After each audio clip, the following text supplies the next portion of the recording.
Mga mahal kong kaibigan sa pangalan ng ating Panginoong Hesus, sa paglapit ng kapistahan ng Imakulada Konsepsyon ni Maria ngayong ika-9 ng Disyembre, at sa nalalapit na Pasko, tayo ay inaanyayahang maghanda hindi lamang sa panlabas na paraan, kundi, higit sa lahat, sa ating puso at kaluluwa.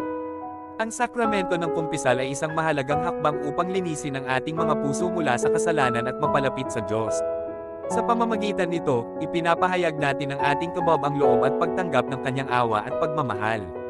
Ang Imakulada Konsepsyon ay sumasalamin sa dalisay na puso ni Maria na siyang inaasahan nating tularan.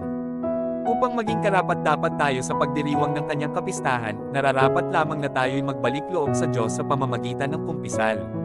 Gayon din, ang Pasko ay ang paggunita sa pagsilang ng ating tagapagligtas. Paano natin lubos na madirama ang galit ng kapanganakan ni Kristo kung ang ating mga puso ay puno ng bigat ng kasalanan? Ang kumpisal ay isang pagkakataon upang itakwil ang